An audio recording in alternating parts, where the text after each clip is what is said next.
Nah, Presiden Amerika Serikat Donald Trump baru saja melakukan penerbangan pertamanya dengan Air Force One yang baru. Dan dia tampaknya sangat puas dengan dirinya sendiri, meskipun ada banyak kontroversi seputar hal ini. Pertama-tama, pesawat itu adalah hadiah dari Qatar, yang tentu saja tidak disukai para kritikus, karena menimbulkan banyak kekhawatiran etika dan keamanan bahwa pemerintah asing memberikan hadiah sebesar itu, senilai ratusan miliar dolar kepada Presiden. Tapi Trump sangat menyukai Boeing 747 barunya yang telah dimodifikasi. Lengkap dengan karpet mewah, kursi yang bisa direbahkan, panel kayu, dan bahkan lambang kepresidenan pada sabuk pengaman kursinya.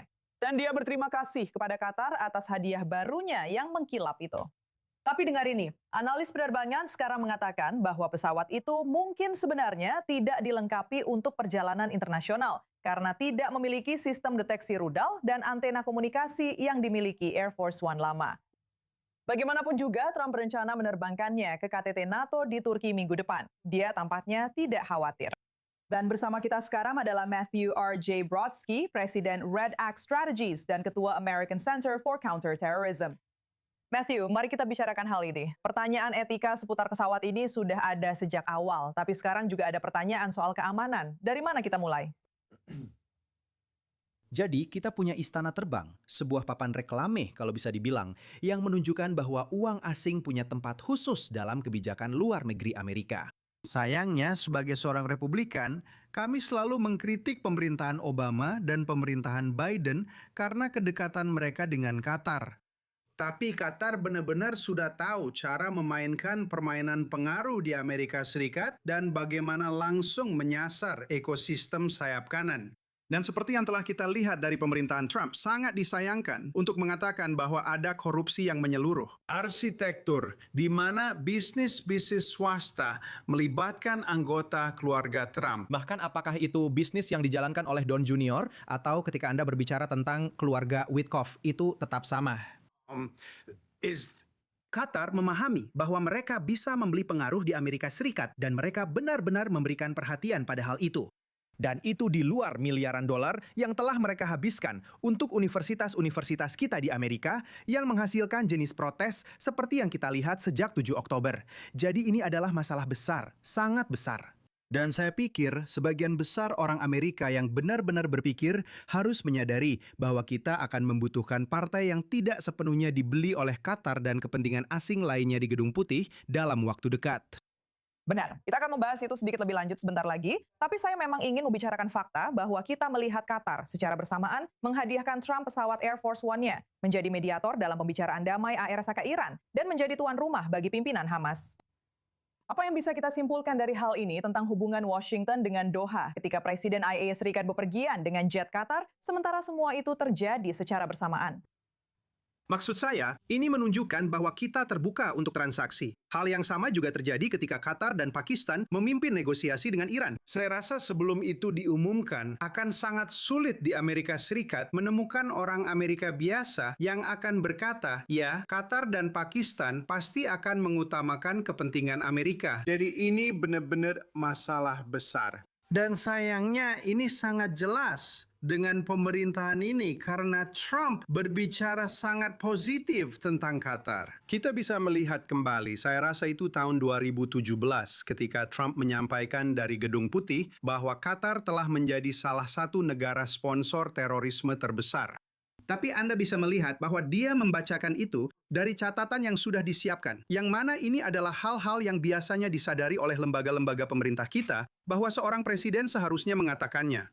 Dan sekarang kita benar-benar bisa melihat bagaimana perasaannya yang sebenarnya. Itu adalah komentar-komentar positif yang dia lontarkan tentang Qatar, tentang Pakistan, sejak menerima pesawat itu. Tapi bahkan sebelum itu, sangat mencolok jika dibandingkan dengan perlakuan terhadap sekutu perang sebenarnya, seperti Israel, yang menurut banyak dari kita, pada dasarnya telah dia hianati. Benar, aku ingin membahas itu lebih lanjut. Tapi pertama-tama, mari kita uraikan dulu. Presiden AS Donald Trump dilaporkan menghasilkan sekitar 300 juta dolar dari negara-negara Teluk tahun lalu, menurut laporan baru dari Wall Street Journal. Dan cara dia mendapatkan uang ini menimbulkan beberapa pertanyaan yang sangat serius. Tetap bersama kami, Matthew, kami akan segera kembali ke Anda.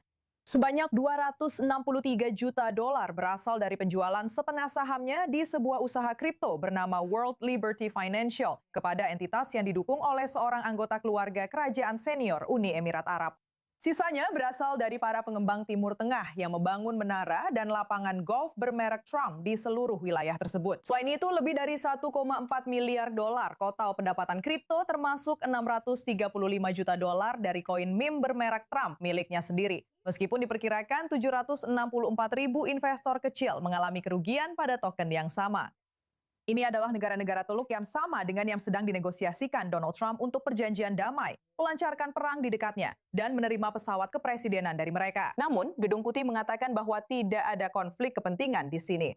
Angkanya tentu saja menunjukkan cerita yang sangat berbeda. Bisa dibilang, Matthew, saya ingin kembali ke kamu soal ini. Kamu bilang kamu seorang Republikan, dan kamu tahu ini adalah sesuatu yang dulu pernah kamu tuduhkan kepada Partai Demokrat. Kita sedang melihat skenario yang sangat berbeda di sini. Pertanyaan saya untuk kamu adalah, apakah menurutmu masyarakat Amerika sedang memperhatikan angka-angka ini, memperhatikan laporan-laporan ini, memperhatikan jet baru ini dengan penuh tanda tanya?